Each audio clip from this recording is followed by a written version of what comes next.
Hai, apa kabar? Iya, jadi semenjak peluncuran Samsung Galaxy S22 Ultra, HP daily driver saya adalah Samsung Galaxy S22 Ultra. Cuman sebulanan ke belakang itu udah saya jual handphonenya karena ada satu kebutuhan.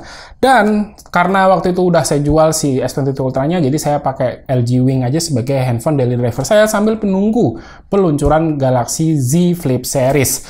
Dan kemarin setelah Z Flip 4 rilis, kayaknya saya nggak terlalu berminat karena kalau dilihat-lihat itu tidak terlalu banyak perubahan signifikan dibandingkan dengan Z Flip 3 yang udah pernah saya pakai di tahun lalu.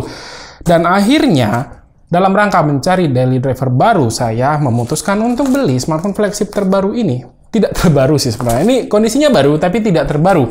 Jadi flagship ini tuh rilisan tahun kemarin yang dijual itu di sekitar harga 10,5 juta. Dan ini saya dapetin di harga sekitar ya 7 jutaan lah. 7 juta mendekati 8 juta. Dengan cashback mungkin ya lumayan lah, sekitar 7,7 jutaan. So, kalian udah bisa lihat belum ya dari kotaknya yang memanjang seperti ini? Ini adalah handphone flagship yang tidak ada di Indonesia. Jadi ini dari luar negeri. Ya udah ya, nggak usah berlama-lama lagi, langsung aja kita buka. Let's go. Oke, langsung aja yuk kita buka si handphonenya. Oh ya, jadi karena handphone ini saya beli dari luar dan ini ada beberapa tipe, jadi saya sampai saat ini belum tahu nih tipe yang dibeli ini untuk versinya versi yang mana, apa versi negara mana ya maksudnya. Jadi ini bakal jadi sebuah surprise buat saya. Oh ya, untuk link pembelian dari handphone ini kalian bisa lihat aja langsung di kolom deskripsi di bawah ya. Dan ya, ini dia sih smartphone-nya. Aduh, nggak kelihatan ya karena ada plastiknya. Ya, ini adalah OnePlus 9 5G. Co-developed with Hasselblad. Oke, jadi ini unit yang saya dapat adalah unit mana ya? Sepertinya sih unit Cina.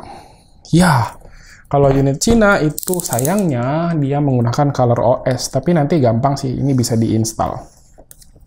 Menggunakan Oxygen OS, karena saya lebih suka Oxygen OS dibandingkan si ColorOS. Ya, ini unit Cina, bukan unit global. Nggak ada tanda-tandanya. Untuk varian yang saya beli di sini adalah yang 128, 256, 12 GB 256 ROM. 12 GB RAM-nya. Ada yang lebih rendah dibanding ini, itu di 8128, harganya lebih murah lagi. Tapi si lesinya nggak signifikan. Yes! Ini dia. Cantik. Yang warna biru yang saya beli, dan yang saya cari adalah ukurannya yang tidak terlalu besar. Kenapa nggak OnePlus 9 Pro? Ya, karena ukurannya ini lebih kecil. Karena saya lebih seneng yang kecil. Ya, ini yang saya suka ketika unboxing si produk OnePlus, itu isinya bagus-bagus. Ini ada casing silikon biasa. Di sini ada stiker OnePlus Never Settle. Ini dulu sih Never Settle, sekarang mah beneran settle udah. Lalu di sini ada SIM card ejector dan ada sesuatu ya sepertinya. Ya, ini surat dari CEO-nya. Nggak tahu lah, ini bahasa Mandarin coy.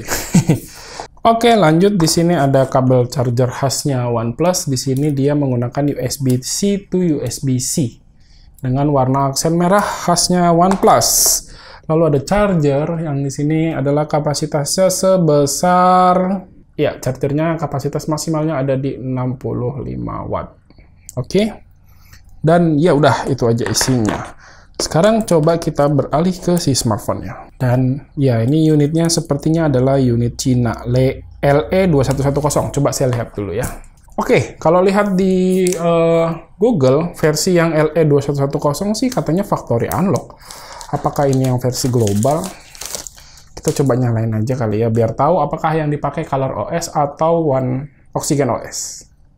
Oke, jadi tadi ini sempat habis baterai, jadi saya cas sebentar, dan sekarang kita langsung nyalain aja. Ini moment of truth. Yang saya dapat unitnya adalah menggunakan Oxygen OS atau ColorOS. Jeng jeng jeng jeng. Dan ya, ini yang saya dapat menggunakan Oxygen OS ternyata. Oke, ini sambil dilihat ya sisi persisinya. Di sini untuk di bagian kanan dia ada slider seperti iPhone untuk mematikan volume, terus di sini ada tombol power, lalu di bagian bawah di sini ada speaker, ada SIM tray. Kita lihat ya untuk SIM tray-nya. Ya, di sini untuk SIM tray-nya ada satu di bagian belakang dan jadi ada 2 SIM di sini, 2 SIM menggunakan SIM fisik. Lalu di sini ada karet ya, apakah ini tahan air? Kalau di spesifikasi sih nggak ada. Lalu di sini di bagian kiri ada volume up dan juga volume down, di bagian atas hanya ada mic. Di bagian belakang dia di sini ada 3 kamera. Ada 2 megapiksel monokrom, lalu di bagian kamera utamanya 48 megapiksel untuk kamera utama dan juga 50 megapiksel untuk kamera ultrawide. Sementara untuk baterainya dia di sini menggunakan 4500 mAh. Oke, di sini udah masuk. Saya setting-setting terlebih dahulu. Oke, ini udah masuk di home screen si OnePlus 9-nya dan di sini untuk layar dia di sini menggunakan layar 6,5 inch, refresh rate-nya 120 Hz dan ini layarnya OLED. Lalu untuk resolusinya dia masih di Full HD aja. Lalu bedanya dengan OnePlus 9 Pro, sini untuk layar dia bagian sisinya ini adalah layar flat ya, bukan layar yang Edge. Jadi kalau OnePlus 9 Pro itu layarnya Edge. Lalu kita lihat di sini untuk si OS yang dipakai yang saya dapat adalah, oke ini lihat dulu spesifikasinya ya. Bisa kelihatan di sini dia menggunakan Snapdragon 888, Snapdragon yang cukup panas, tapi saya nggak peduli karena saya tidak terlalu main game. Lalu di sini 12 GB RAM dan juga 256 GB internal, lalu kameranya seperti yang saya bilang tadi. Untuk layar 120 Hz, Fluid AMOLED ya, bukan AMOLED yang biasa, Fluid AMOLED, dan juga dia 6,5 inch displaynya. Lalu dia di sini menggunakan Android 11, tapi di sini udah dapet sih ya, udah dapet update software. Ya, jadi ini masih proses download, bisa di-download karena juga baterainya ini too low. Oke, seperti ini. Dan ya ini kelihatan ya, untuk penggunaannya ini smooth banget. Lalu untuk OnePlus ini adalah salah satu OS, Oxygen OS ini salah satu OS yang paling saya suka. Ini enak banget dipakainya.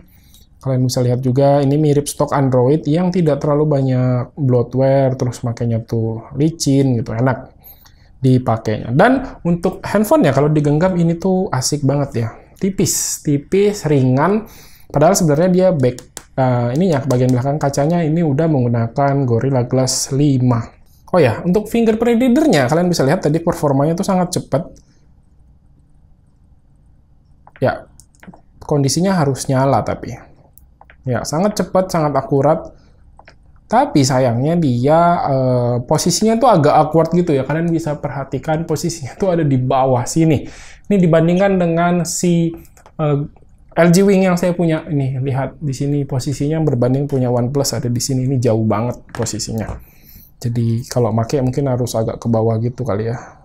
Oke, seperti itu. Jadi apakah handphone ini bakal menetap sama saya sebagai daily driver saya? Mungkin nanti ya sebulanan lah ya. Bakal saya bikinin video review dari si OnePlus 9 ini. Karena yang nggak usah buru-buru juga. Ini adalah handphone yang sebenarnya reviewnya udah banyak di pasaran sana, di YouTube gitu. Tapi apakah kalau kalian berminat dengan handphone ini dan pengen beli itu seperti apa? Lalu untuk SIM card, karena ya ini saya beli bukan yang ex-inter gitu, jadi SIM card-nya harusnya sangat aman karena prosesnya legal ya, udah bayar pajak masuk ke Indonesia. Oke, gini dulu aja kali ya. Ini adalah sebuah reuni saya dengan OnePlus karena saya dulu adalah pengguna OnePlus yang cukup banyak handphone OnePlus yang saya pakai. Dari OnePlus One yang pertama ya, yang Sandstone, lalu sempat nggak make di OnePlus 2, lalu berubah di OnePlus 3 kalau nggak salah saya, atau 3T. Lalu saya juga pernah pakai yang limited edition mereka, yang game Cyberpunk, saya juga pernah, dan akhirnya saya nyobain lagi si OnePlus 9 ini. Kenapa nggak OnePlus 10? Dari mana duitnya? Dari mana duitnya? Ya, karena harganya lumayan mahal ya, sekitar 12 jutaan gitu yang OnePlus 10 Pro. Kalau ini sekitar hanya di 7 jutaan aja.